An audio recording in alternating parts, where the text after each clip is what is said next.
Because I got to be on both sides of it. When I didn't really get much as teaching. For me, it was like come there, like it was more like a trial by run. I guess for me, I learned as I did it. And, like To anybody who's out there who is wanting to pursue the creative field, it's definitely possible. You just have to be smart about it. And you know what you were saying about, I applaud you for having students and wanting to teach them photography, because and what would a father do? Just show endless love as he has done many times.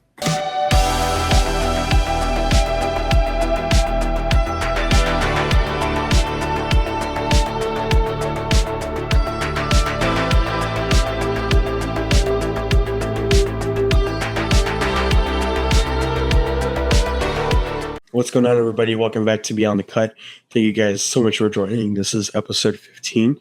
And today I have my friend Joseph. Joseph, would you like to go ahead and introduce yourself? Hey guys, my name is Joseph. I'm a student at UNT, and I am pursuing my media arts as a major. I'm also with Jonathan. We have had a couple of classes together, and it's been a blessing to get to know him and to be able to go into this journey together as two young adults. Yeah. What would you say got yourself into media? Because I don't think we've talked about that. Okay. I mean, I've always had a curiosity growing up as a kid. For me, it was photography that got me into it. I never really got that opportunity until 2021 when one of my friends, shout out Eric Rubin and Pastor Rubin, who go to my church, who really got me into it. That I was just hanging out with Eric Rubin. We were just playing Pokemon Go as two guys because I saw on Instagram that, hey, anyone else will play Pokemon Go? And I said, yeah. And then we were just hanging out. He was on a Zoom meeting while we were playing Pokemon Go, and him and like Pastor Rubin were like, yo, you want to serve at a church? And I said, yeah. They both said it like at the same time, like perfectly.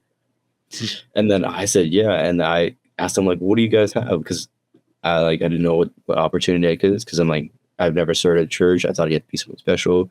And they listed a whole bunch of stuff, and I heard photography, and I was like, oh, yeah, I would like to try that out. So with me curious, and it was just a very open way into it. And, after that, like, it just became my thing, and how I got really into media and doing a lot of, short film, a lot of reels and stuff, photography, and ways I can explore my creativity and my imagination. Yeah. Yeah. From what I've seen, you guys, you take some really good pictures. Yeah. Yeah, I mean, I guess for people who don't know, did you grow up in the church? And was that serving in Metro kind of your first time serving in a media capacity at church? Yeah, I grew up in church. So I definitely was born and raised in the church. I think that was definitely my first. It was probably soon as I graduated high school or something like that. Around that time was when I started getting into it. It was my first experience. I would always see the older chachans and like stuff like Josh Thomas, Chauvin, all those type of guys in my church who would serve, and I thought you had to be taught that, raised that, and know how to do it, or have some kind of school of learning. They would learn an instrument, but it was just more of a, hey, come, we're open, come as you are, and you just serve, give what you have, and you learn over time, especially with photography. Yeah. Yeah, there's only so much that can be taught, especially because there's not enough people to spend all that time with you to teach. I had that opportunity because I started serving in media when I was in 6th grade, and that was in our youth at my old church. Mm-hmm. And so that was just doing like lights and like song words. And so even that was good to just get that experience. And I was definitely fortunate to have that proper training through the church, but what you said is good, where you just come as you are, where there isn't really an expectation. I mean, there is, but there isn't. You want to do good, but you don't have to be perfect when you're doing media for a church. Which is good.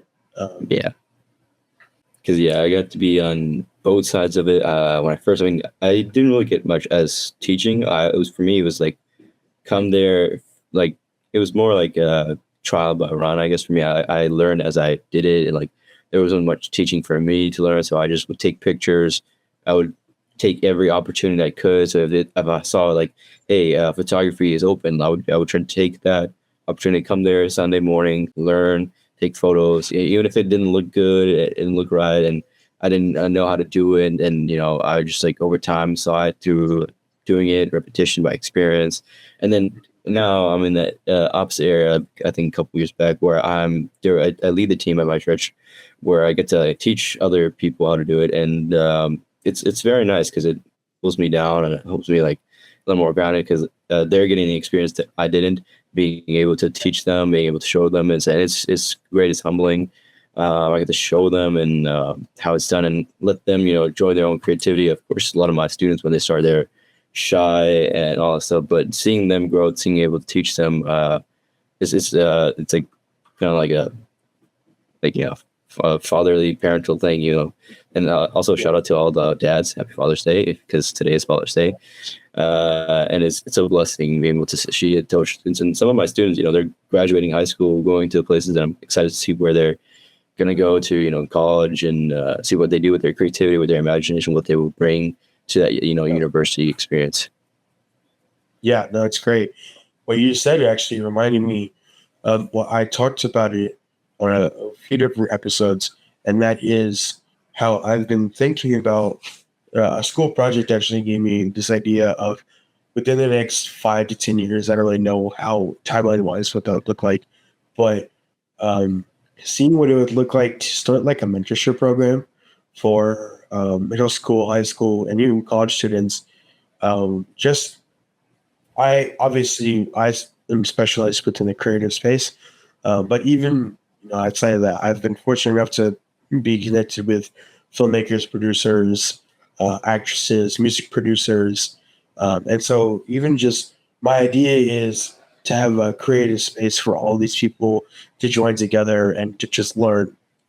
So that way, they have a little bit of time, even if it's just for like a day or a weekend or something like that, Yeah. just to kind of figure out what they want to do, even if it is in the creative field or if it's not, because I think that it's a little unfair for the majority of high school students to try to know what they Yeah. to have this expectation to know what they want to do really for the rest of their lives. Yeah. Only fair. And so if there's a way that we can help the younger generation just kind of really know that you don't have to have it all figured out by the time you're 17 years old, because I'm still doing the same thing that I wanted to do when I was at that age, but there was a lot of maturity that had to take place. And so if we can do something like that for people like that, then yeah, because I think that is actually a blessing, because again, especially for a lot of South Asian students, because like there's always the going to nursing or IT, and which is a blessing for a lot of South Asian kids. But for creatives, it's not always open or suggested, or family, hey, let's discuss about it. That's something in future. I think something would have helped, especially me at that age. It would have helped a lot, because I was definitely around 17, 18 when I was getting done with high school. I still didn't know what to do. I had a creative, imaginative mind, but I didn't know where I could take that out with me. And trying different degrees in bio and business, not liking it, not feeling a connection. But now it took me a little more longer than a lot of college students, high school students, to find where I am and find what I'm doing is connecting the dots. And I feel like there is something I can stand on. It's blessed. It took me longer, but for the next generation, kids who are trying to step out of that, it would be a blessing for them. Yeah, I hope that does come true for you. I really hope so, because even though my family is South Indian, I grew up in an American church, so I didn't have that pressure of being surrounded by other people who really were going to be nurses, engineers, doctors. Yeah. I was probably my family was the only brown family at the church I was at.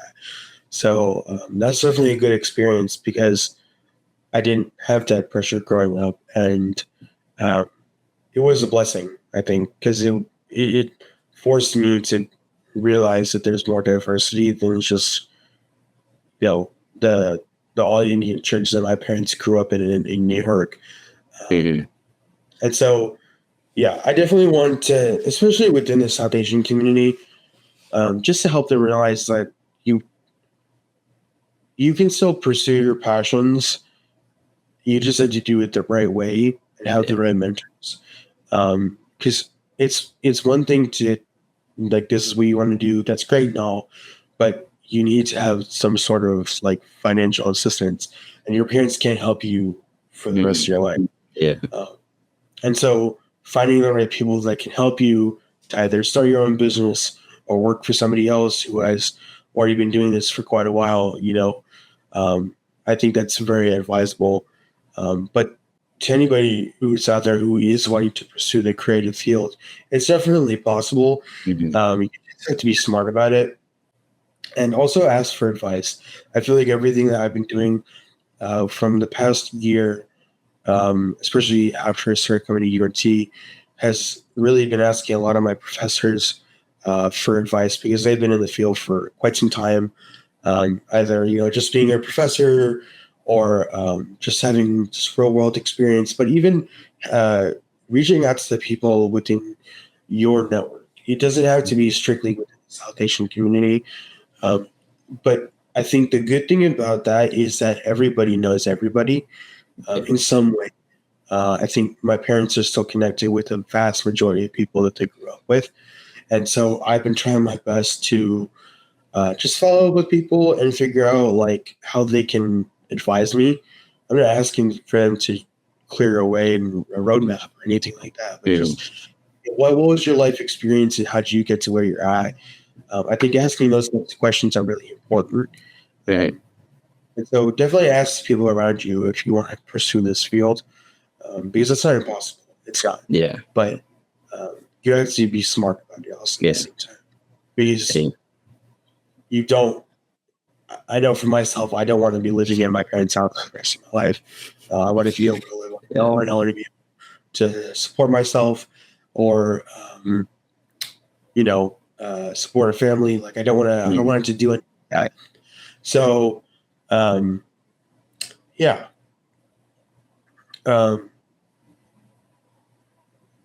Yeah, where do you think you see yourself post graduation? It's But, next spring. Both of us. yeah, that's what I expect. Yeah. I'm hoping to see, well, by that time, working or at least applying jobs. I would love to work, I think, definitely in production, somewhere where I can, as a creative, I love to make, little short videos or make, photography, somewhere I can apply those places.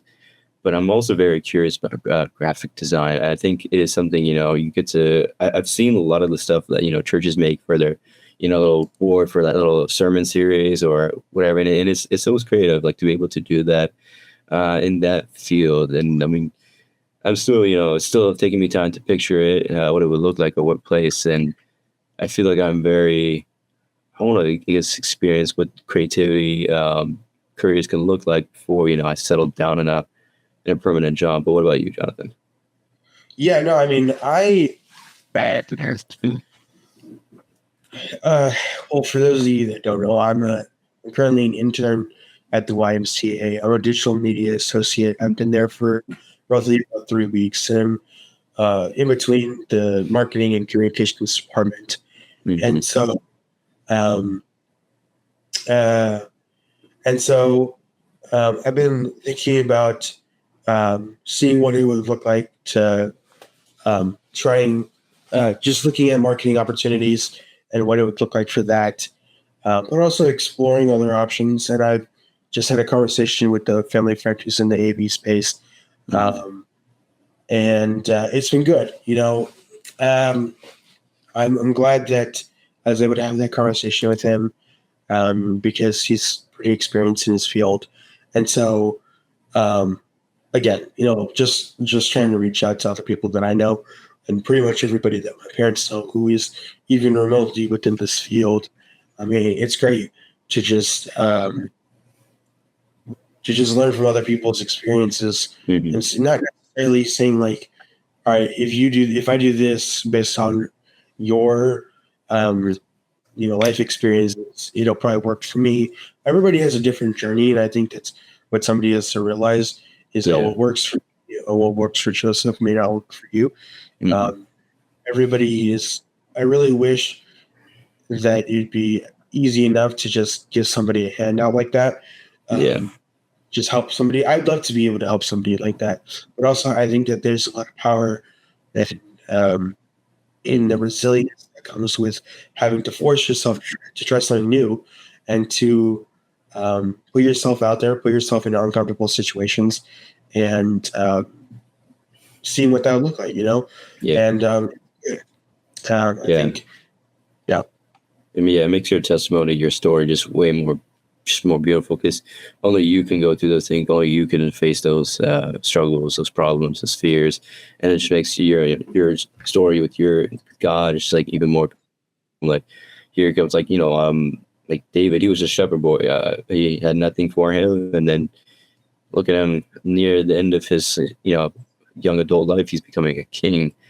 Not many people can say that. Not many people was like, oh yeah, I went through from being a lowly shepherd, something low, nothing to that. And like the responsibilities, the things he had to go through, the fear, the people he had to go against, people I had to look up to, that he had to get to that journey. And same with you and I, we're going through our own journey.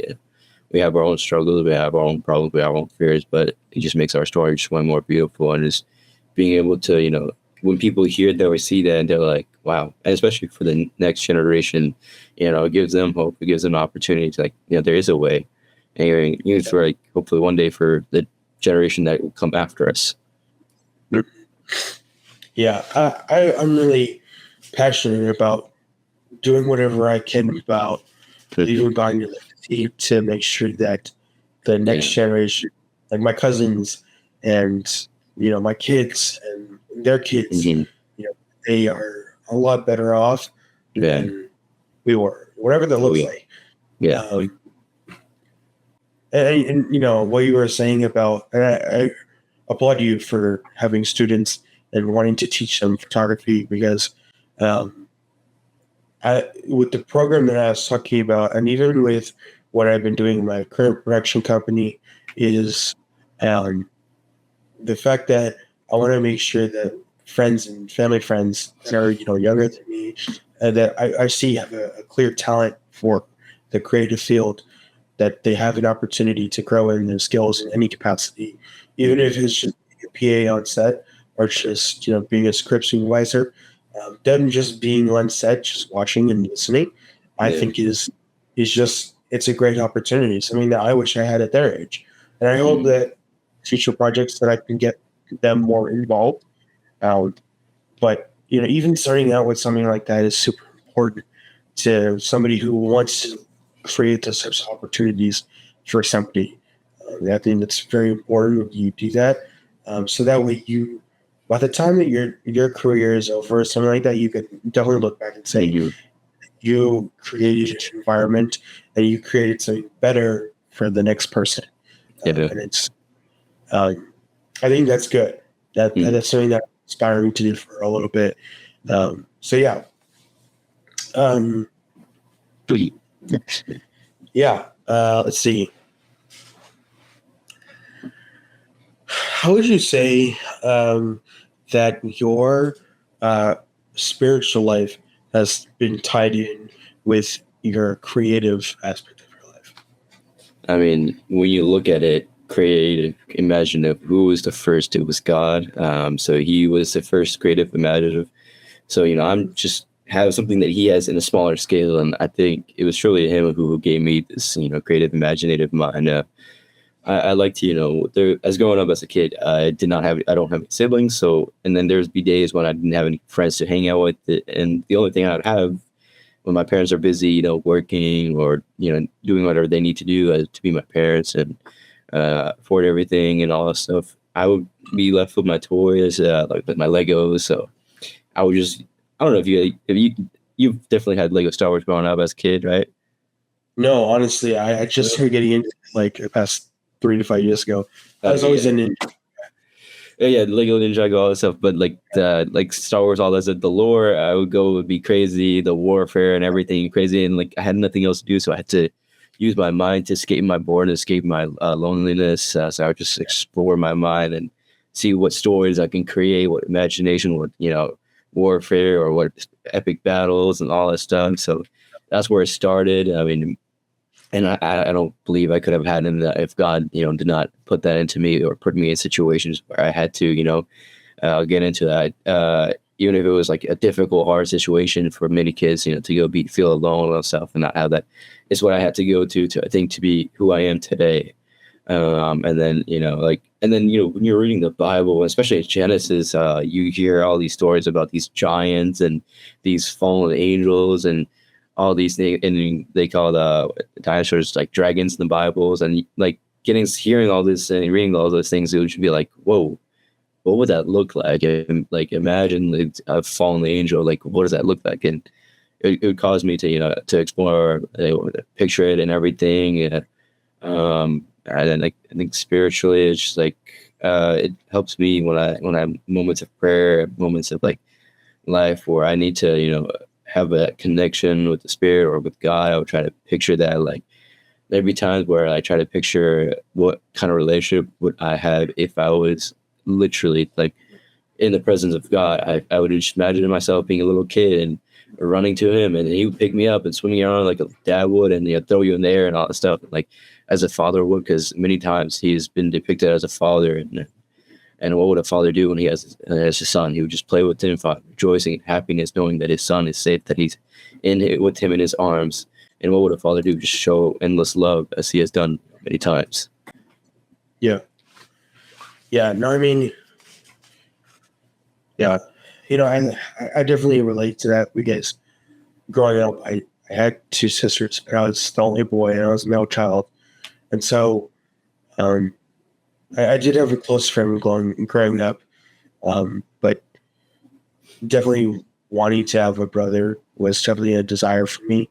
Because being surrounded by girly stuff is not always most fun. That's why I really loved playing with Legos and Nerf guns, because I was able to enjoy that and just kind of get lost. I mean, the amount of times that I would just dump all my Legos out on my carpet and just build stuff. When I was a kid, I kind of regret this now. I broke apart a lot of my sets. Yeah. I would just build stuff. I wish I kept them now because I wanted to display them. But even just sitting there and just getting lost in whatever imagination I have, I mean, it's such a good thing to just get lost in the sauce every now and then. I feel like as I've gotten older, I feel like I've wanted to kind of like relive those moments as a kid, or when I was a kid back as an adult, and whatever that looks like. I've been buying a lot more Legos recently because I just like building. I like it. It's kind of relaxing for me to just take a breather, just watch something build. But I think it's really important as like adults to just kind of take a moment to unwind and relax, and just take a break. And let your imagination run wild. As adults, I think we're told that our imagination needs to be like limited, shut down, limited. Yeah, and I think when we're kids, there's a certain innocence that we have, just letting our imagination run wild. I think even Jesus appreciates that, where he says, "Let the children come to me," and they want it's a good shepherd and a good father. He loves that aspect of his children. I mean, it's such a cool way to look at it. And so, I don't know. There's just something about wanting to just relax and unwind and wanting to relive that childhood thing.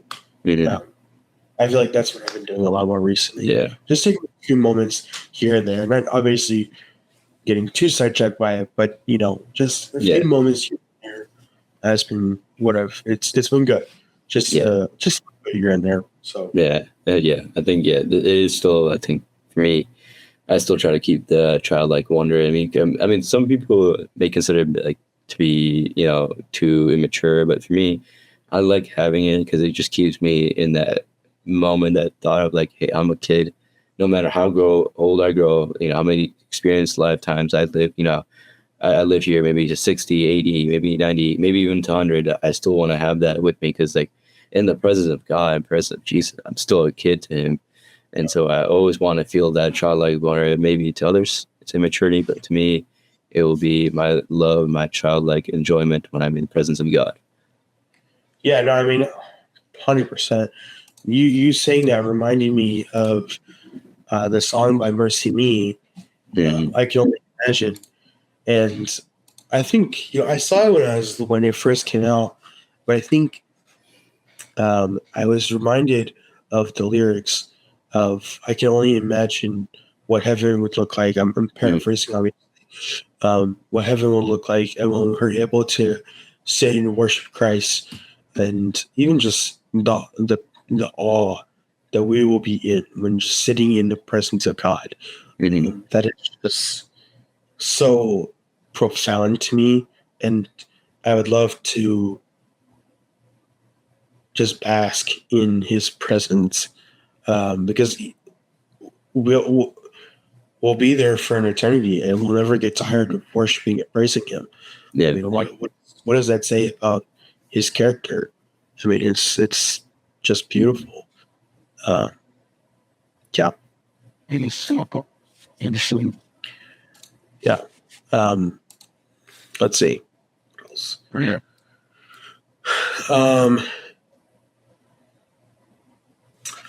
So far, you being actually, I don't even know if I know this. How long have you been at UNT within the Media Arts program? I think I joined it around 2024 springtime. That's when I transitioned from business to that. That's when I got into it, and that's when I started going to the Denton campus. Okay. So knowing that, what has been the most valuable thing that you've learned inside the classroom versus what you've had to learn on actual sets, or in your real life experience? I think in class is just I want to say probably more like the technical terms. That is something I did not really pick up in the real life experience.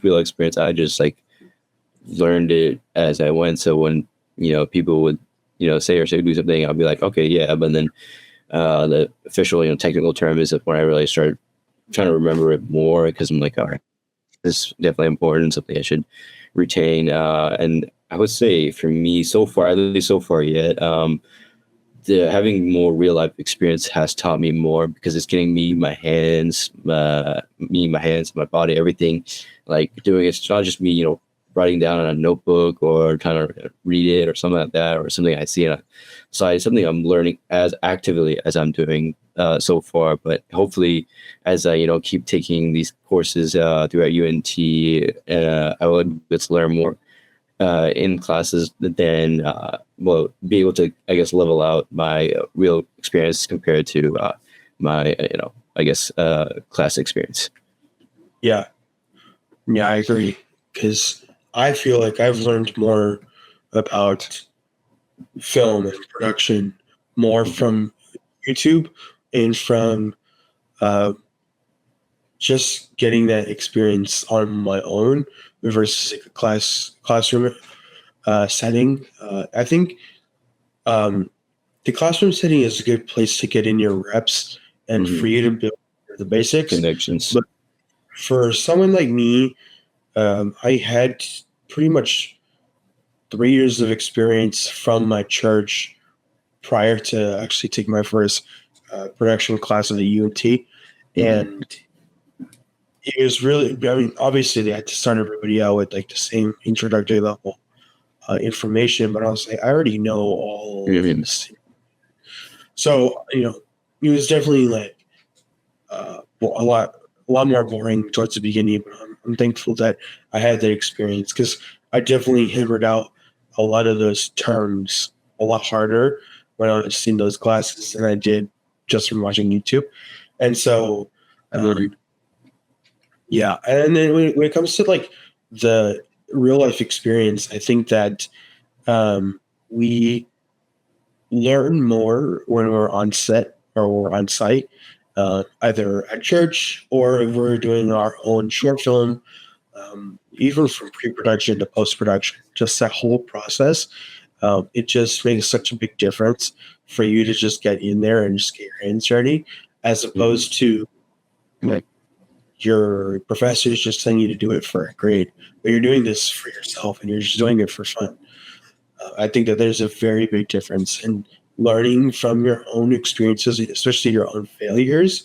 That's what I think is most valuable. And, I think in a classroom, you fail, you get a bad grade, but you fail on your own personal project and you have more often than not time to redo it, to learn from your mistakes and how to apply it to the next time, So, Yeah.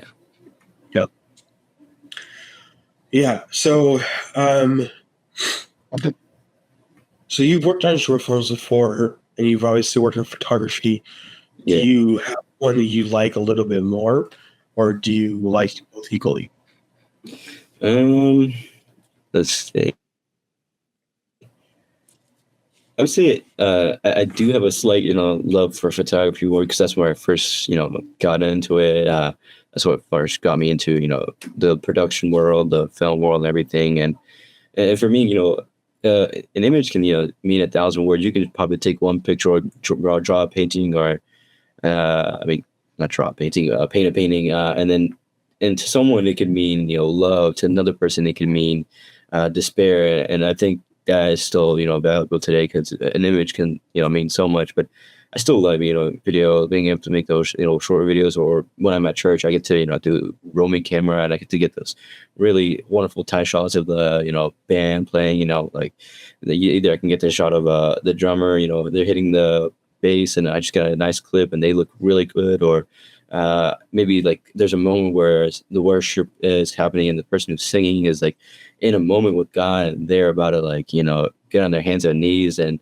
just sing. And then that is just like a moment you can only capture it on a video. And like that moment is it's beautiful, and it's like it's something to be shared to the world and for people to feel connection and go on their faith. And you see maybe even for like many generations to see, man, this is beautiful, this is creativity, I can get into this.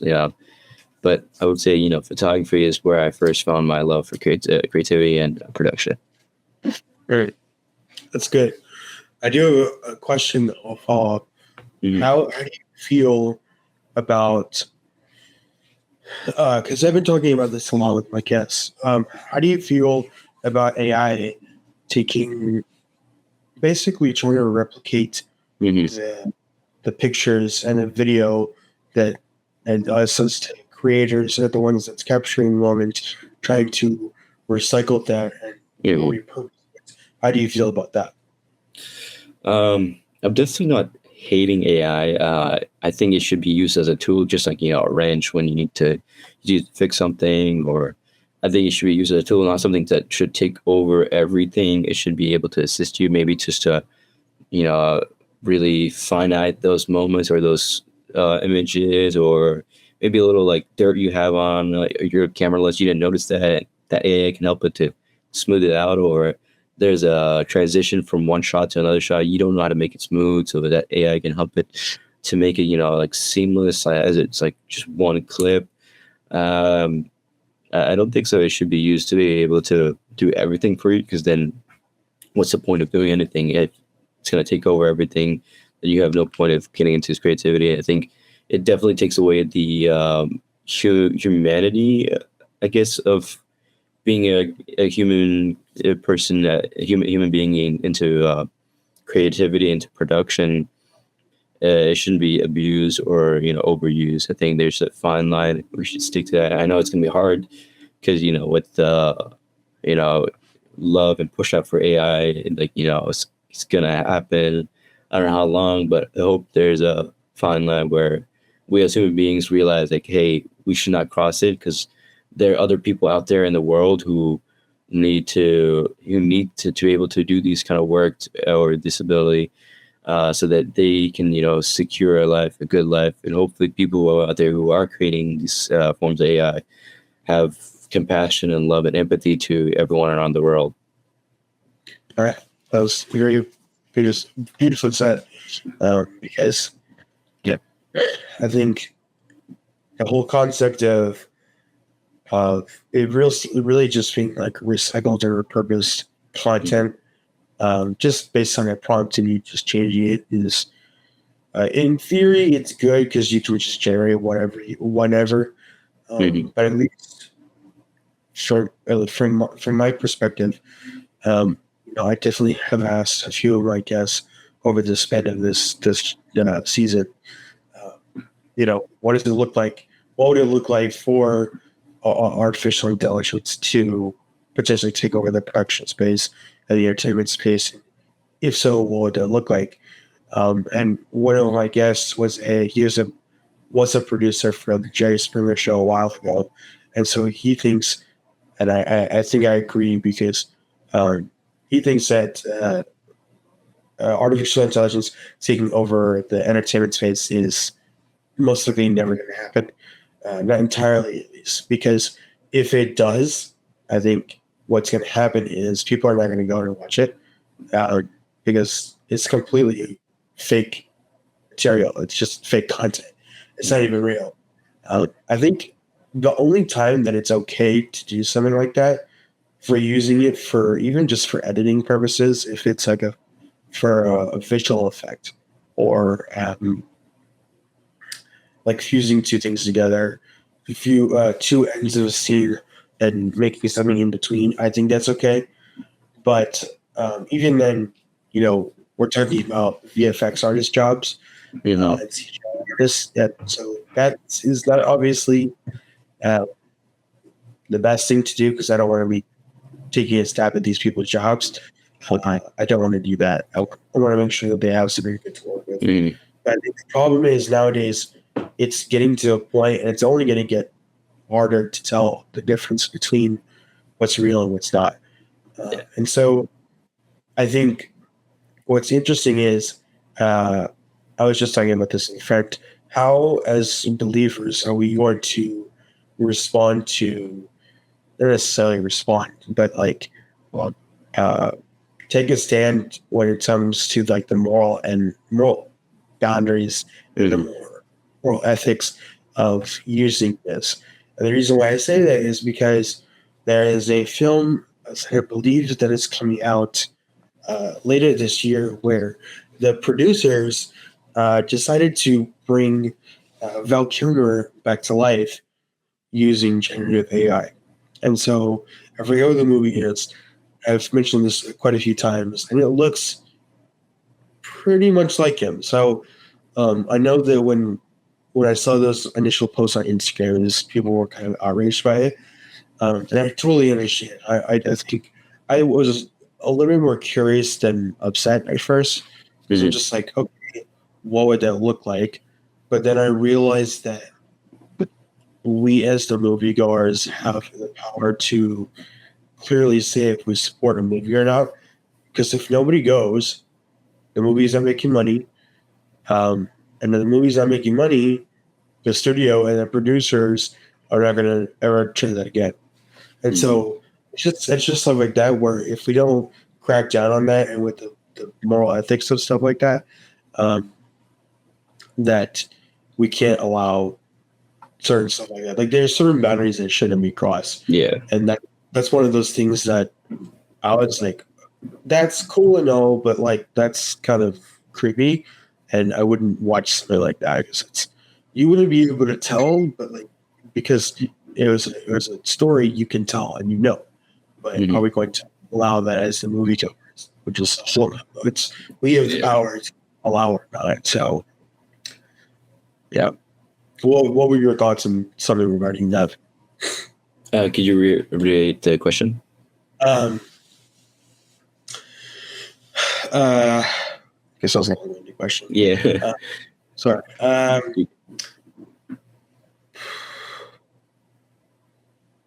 Are there certain boundaries that shouldn't be crossed, and if so, what do you think they are? Mhm. And as believers, how should we take a stand as to what Mhm. is on and what's not? So I guess there definitely should be boundaries. AI shouldn't be given, total power to do whatever it's like. Because I don't know if you've seen a lot of movies with AI in it. You usually take over, like Avengers: Age of Ultron, try to take over, destroy Earth. So, I mean, could that happen? Possibly. But I think it should be used as a tool to help assist human beings. Like let's say like if you have a disability, you need something to help you walk. Like it should be like a crutch to help you do things that maybe you weren't able to do, or something you can't access to be able to access now that you can reach it.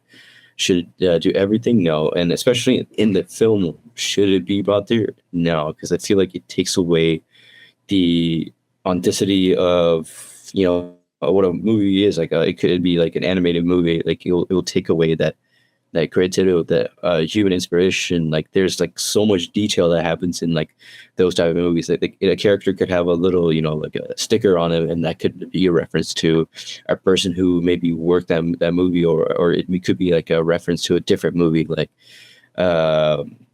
it's just, I'm thinking about right now probably most favorite animated Spider-Man from the Into the Spider-Verse, all that series. Like there's so much detail into, like, you could be just watching Spider-Man swinging through the city, and there could be a reference to a comic book, or to the creator of Spider-Man, Stan Lee, or like a character in like in the universe. And like, there's so much going on that only like a person like who is really devoted, who knows the knowledge and understanding, could put that. But AI would just put something generic and basic without any thought or any soul into it. Like when people like really put their heart and soul into something, they put really everything, and you can see that to details, to the references. And I don't know, should it be used in the film? I don't think so, especially to bring people back. That I feel like is I think a line that should never ever be crossed. Because I mean, that's someone who at that time, like Chadwick Boseman, like he did an amazing job in Black Panther and all these other movies. And bringing him back would just be a dishonor to him, and we should treasure the moments, those films that we got to have him in, and those time that should be like this is what Chad gave to us, and his little moments. So those shall we treasure, because if we did do that, it would just take away from those moments, those movies that he worked to give us. And it would just ruin it, especially for his cast members and anyone in it. And even if it made lots of money in the next Marvel movie, it would just take away from us fans, and as the story, and as people, especially his family. And like it would just hurt that, like, to see someone that's there but it's not really there, and just made by someone's computer, that they just type some buttons and some words in, and there that person is. Yeah. Yes. Yeah. I didn't even. I kind of forgot if the whole idea, because they could have done that in Black Panther 2. They could have, and they used. I was thinking of you saying that reminding me of Fast and Furious 7, when they used Paul Walker's brother Cody Walker to kind of send off Paul Walker, because they have a similar enough face where they just use CGI. But after watching like the behind the scenes, you can clearly tell that it's Cody Walker, not Paul Walker. Yeah. So there is stuff like that, but then that also kind of made me think, what if he was approached prior to, and like by a studio, and said like if you're okay with it, if you sign this, your family will get the royalties based off of that, because you're a big name actor. If you give us the right to use your face, use your voice, and your body just artificially, then your families will get the royalty, but it'll be after you're gone. What would that look like? And honestly, that kind of made me think. So what do you think about that? That way, I feel like, sure, family would be royalty, but it's such a disrespect. Like even after you're gone, they're still using you like for their own profit gain. Like there is nothing behind it, like besides making money and like their own self fame and to grow their company and like for whoever those people for them to have more cash in their pockets. It just wouldn't be the same, and it wouldn't look real because you would be like, okay, he's walking weird, he's talking weird, he's looking weird, and because there's I think something about it being human is so raw and capturable at least to the technology and science we have to this day, and it is I think for right now it is beautiful because it makes being a human being so so genuine, and there's something you can't make out of artificial intelligence that can make it to fill those gaps in. And I'm sure the family would get royalties, but like imagine seeing someone you lost every single day. Like you can't even grieve properly. Like how am I supposed to grieve with like the loss of a loved one when I keep on seeing them on the screen and they're always showing up doing all these stunts, saying all these things, and the real one is gone, and all you can do is look at either at a tombstone or this fake artificial human being. Yeah, it's a very good point. Yeah, man. Yeah, I had another question. I forgot. Let's see. Okay, so to make a little bit of a pivot, because we're still talking about the film space, out of all the movies that you've ever seen, do you have a top 3 or top 5 favorite movies? Favorite movies. All right, I would say I'm gonna just list off. I don't know if I have a top 3 or top 5. I know some of them I really enjoy. I think one of the first ones I've ever enjoyed was definitely Jurassic Park. Like it was super cool to see those dinosaurs. I mean, it looked real, and like seeing it on the big screen. I mean, I didn't watch it when it came out, but like when I was like home watching it like on TV, like as a 4-year-old, I was terrified and amazed at the same time. Like seeing all these real looking dinosaurs like being able to attack these human people and these people running away like it's real. And I think definitely number 2 is gotta be Captain America: Winter Soldier. I'm a big Cap fan, so if anyone out there who went with Cap on Captain America: Civil War, you're my guy. Not Tame Iron Man, sorry.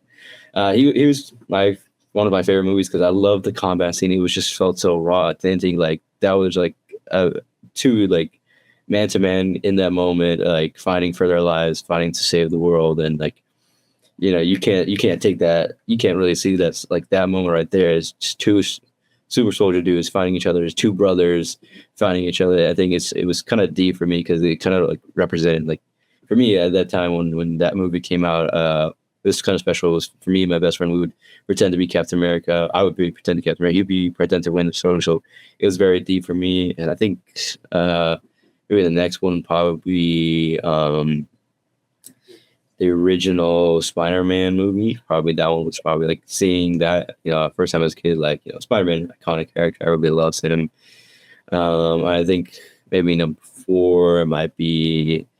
A childhood favorite for me is probably gotta be the Shrek movie. That was fun. That was like very childhood friendly. Actually, no, sorry, not Shrek. It should be. It's Lightning. No, Cars. Cars. That was like one of the movies that definitely got me to like, especially the opening scene where you see him start revving his music and like 99 losers, 1 winners. I eat, I think, losers for breakfast. Like that line is always fun. And then, this iconic line, Kachow. I had like a whole little Mack truck as a kid with Lightning McQueen inside of it. It was fun. I think it's probably my top 3. If any other ones, probably maybe more Marvel stuff. But I think that's probably my top 3. Nice. And are you? Are there any movies coming out this year that you're very excited to see? Of course, the new Spider-Man movie. Can't wait for that to come out. Looks so good. If you haven't seen the trailers, yeah, I'm excited to see the Odyssey. That one looks really good. Oh yeah, that one looks good. I'm excited to see what they do with the Spider-Man movie because to me the from what I've seen from the trailer, is it looks like he's going to turn into like Bully McGuire, Yeah, which should be pretty cool. you know, Um, it's definitely more of uh, a mature Spider-Man story because the previous 3 months are like very high school. This one sounds like something serious, more deep, more grown up, something more aggressive. yeah, and I mean, he's obviously had a lot of growing up to do because he's Hmm. lost everybody that he cares about. Yeah. Uh, when stuff like that happens, at least within movies, you have to do some sort of growing up. Mhm. Uh, so yeah, let's see.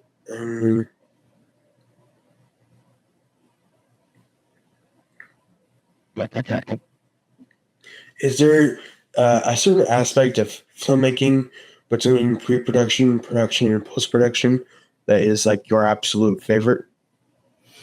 Mm. I would say pre-production.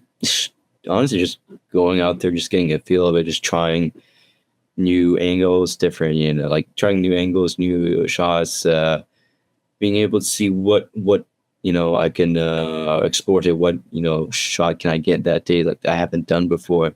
It's like for me, it's like a kind of a exploration, like I'm exploring this hidden jungle, but it's really just photography. It's something like what have I not discovered before about photography? What have I not discovered about uh, you know, doing video? Like what is something new I can do? What a new angle can I get? What is something that I didn't know I had access to before? That's always fun. And then I would say post production, it's usually seeing like, all right, I got these clips. Where can I put this? Like, especially when I'm editing these photos, I'll be looking through like, all right, so I've got these little photos.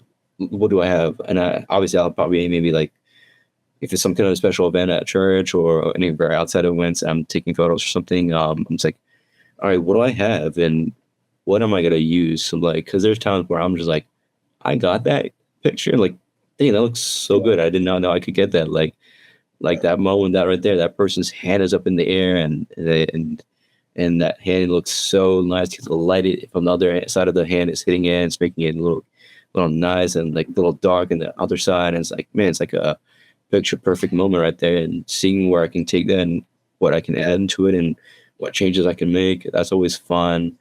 Then obviously, I think at the end of the day, is delivering a good, either picture or a video, and then seeing people out there just being able to like, man, this is really good. Or like, yo, dude, like I look good. And it's like, thank you, bro, or like something like that. Like it just, it gives me like so much happiness seeing that people are happy when they see those photos and like, dang, this is so nice.